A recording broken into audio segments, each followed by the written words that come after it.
"Sir, this area is for authorized personnel only. Are you lost?" The security guard's voice was sharp, laced with an arrogant impatience that cut through the festive noise of the air show. Kenneth Hall, 83 years old, did not turn his head. His gaze remained fixed on the sky, where an A-10 Thunderbolt was taxiing on the distant runway. Its twin engines whined, a familiar song from a lifetime ago. He stood with a quiet stillness, his hands clasped behind a slightly stooped back, his worn tweed jacket a stark contrast to the sea of brightly colored polo shirts and VIP lanyards around him. The guard, a young man named Mark, whose uniform was just a little too crisp, exchanged a smug look with his colleague. "Hello? Earth to Grandpa," I said. "You need to move." Mark stepped closer, deliberately invading Kenneth's personal space. He was close enough now to see the fine lines etched around the old man's eyes, the faint scar that traced his jawline. He also saw the small tarnished pin on Kenneth's lapel. It was a crude winged shape, barely recognizable. "Look, I don't have time for this. Show me your VIP pass or I'm escorting you out of this pavilion." The threat was clear, the condescension thick in the afternoon heat. Kenneth finally turned, his eyes the color of a faded summer sky. Meeting the guards, he didn't speak. He simply held the young man's gaze, his expression unreadable, his calm a silent rebuke to the guards' escalating aggression. The standoff had begun, a small island of tension in the middle of a cheering crowd, under the watchful eyes of machines built for war. The guard Mark puffed out his chest, emboldened by Kenneth's silence. He saw it not as dignity, but as weakness, the confused obstinance of old age. "All right, that's it," he said, his voice rising in volume, attracting the attention of several onlookers who were sipping overpriced lemonade in the shade of the VIP tent. "You're causing a scene. I need you to come with me right now." His colleague, a lankier man named Dave, moved to flank Kenneth, creating a two-man wall of uniformed authority. A small bubble of silence formed around them as nearby conversations tapered off, replaced by curious and concerned stares. People began to turn, their phones slowly rising to capture the unfolding drama. "I'm not causing a scene," Kenneth said, his voice raspy but steady. It held no tremor of fear or anger. It was a simple statement of fact. "I'm just watching the planes." "You're in a restricted area without a pass," Mark countered, his voice dripping with condescension. "That makes you a security risk. For all I know, you could be disoriented. Now are you going to cooperate or do I have to make you?" He gestured vaguely with his hand, a clumsy attempt at intimidation. A woman in the small but growing crowd spoke up. "He's just an old man. Leave him alone." Mark shot her a withering glare. "Ma'am, I'm handling a security situation. Please stay back." He turned his attention back to Kenneth, his frustration mounting. This wasn't going the way he'd planned. The old man wasn't cowering. He wasn't even responding with the angry indignation Mark was used to. He was just there, a calm, immovable object. "Let me see some identification." Now, the demand was a bark. Slowly, deliberately, Kenneth reached into the inside pocket of his tweed jacket. The movement was measured, careful. He pulled out a worn leather wallet, its seams frayed from decades of use. As he opened it, Mark's eyes fell again on the tarnished pin on his lapel. "What is that thing, anyway?" Mark sneered, pointing a finger at it.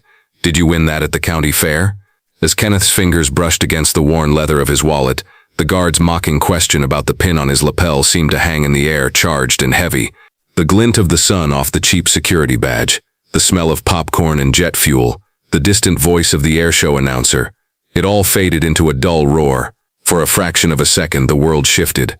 It was no longer a sun-drenched airfield in America. It was a dust-choked valley, somewhere hot and foreign, and a lifetime away. The pin wasn't a pin. It was a piece of shrapnel, hammered and bent into the shape of a wing by a young engineer, a boy from Ohio who loved to sketch. He had given it to a younger Kenneth, then a captain, on the morning of their final mission. "For luck, sir," the boy had said, his grin wide under a layer of grime. "So you can fly through anything." The memory was sharp, a flash of sound and color against the gray canvas of the past.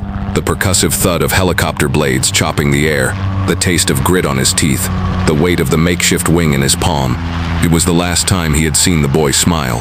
The pin wasn't a prize, it was a promise, a piece of a soul he had carried with him for 50 years. He blinked, and the dusty valley receded. He was back in the VIP tent, the guard's sneering face just inches from his own.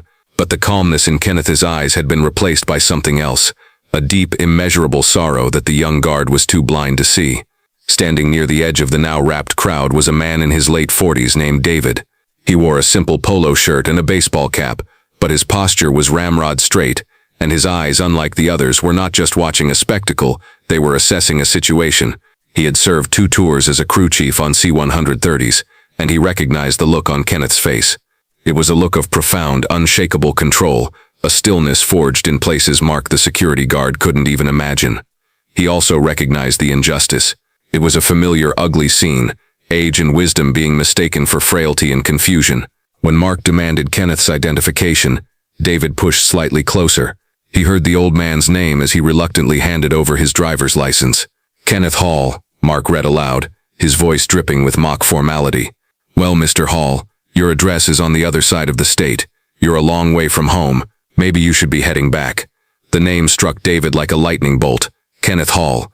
It couldn't be. He'd heard that name before, spoken in hushed, reverent tones in hangars and NCO clubs. It was a name out of legend, a ghost from the Air Force's golden age of grit and guts.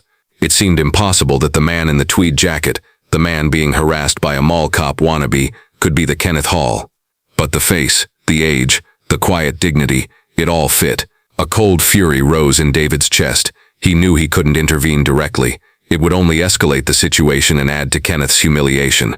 He needed to make a different kind of call. Slipping back through the crowd, he pulled out his phone, his thumb flying across the screen.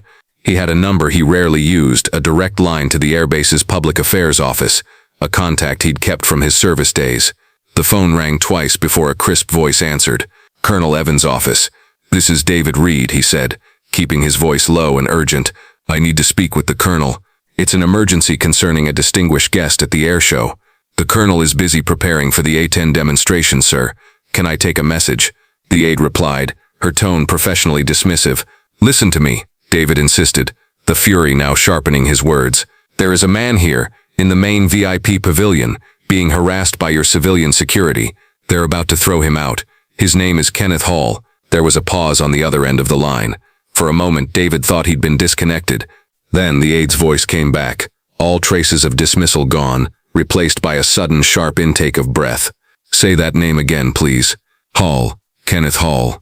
Another pause, this one filled with the frantic clicking of a keyboard. Oh my God, the aide whispered, no longer speaking in her professional capacity. He's actually here? On the grounds? He is, David confirmed, his eyes darting back to the scene where Mark was now trying to take Kenneth by the arm. And if you don't get someone down here in the next 2 minutes, you're going to have an incident that will make international news. I'm patching you through to the base commander's comms right now, the aide said, her voice now a whirlwind of efficiency and panic. Stay on the line. David watched as Kenneth gently but firmly pulled his arm away from the guard's grasp. The cavalry was on its way. He just hoped it would get there in time. The call patched through to a frantic, noise-filled command tent located just off the main runway. Colonel Matthews, the base commander, a man whose entire life was a carefully orchestrated symphony of schedules and checklists, was in the middle of a pre-flight briefing with the A-10 demonstration pilot. An aide, a young lieutenant with wide, panicked eyes, held a field phone out to him. Sir, you have to take this. It's about a guest. Matthews shot him an annoyed look. I'm busy. Handle it. Sir, you don't understand, the lieutenant insisted, his voice cracking slightly. The guest's name is Kenneth Hall. The colonel froze, his hand hovering over the flight path map. The name seemed to suck the air out of the tent. The chatter from the pilots and crew chiefs died instantly. Every eye turned to the commander. He snatched the phone from the lieutenant's hand. Matthews here. He listened for a few seconds, his face transforming from annoyance to disbelief, then to sheer unadulterated horror. Where? He barked into the receiver. Are you kidding me? He listened again, his knuckles turning white as he gripped the phone. He turned to the A-10 pilot, a Top Gun with a swagger and a call sign of Warthog 1. Major, hold the flight, hold everything. He then turned to the lieutenant. Get me a full command escort, 4 vehicles, military police lead and trail. I want every senior officer not strapped into a cockpit at the main VIP pavilion in 90 seconds. Go. The lieutenant, galvanized by the explosive command, sprinted out of the tent. Colonel Matthews spoke into the phone again, his voice now low and dangerous. Keep your eyes on him. Do not let him out of your sight. And for God's sake, do not let those security guards touch him. He slammed the phone down and looked around the now silent tent. Does anyone here have any idea? He said, his voice a strained whisper. The living legend those rent-a-cops are messing with. No one answered. They didn't have to. The panic on their commander's face was answer enough. They were witnessing the activation of a protocol they never thought they would see, a response reserved for the highest echelons of military royalty. The gears of the entire airbase were grinding to a halt, all for one old man in a tweed jacket. Back at the pavilion, Mark's patience had finally evaporated. The old man's quiet defiance felt like a personal insult, a challenge to the sliver of authority he wielded. The crowd was growing, their silent judgment a palpable weight. He needed to end this, to reassert his dominance. He saw himself as the enforcer of rules, the thin line between order and the chaos represented by this confused old man. He had given him a chance to leave quietly, a chance to show his pass, a chance to show him some respect. Now the chances were all gone.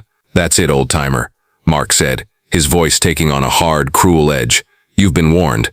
He took a deep, self-righteous breath. "I'm placing you under temporary detainment until the local police can get here. We're going to have you evaluated." The threat hung in the air, ugly and final.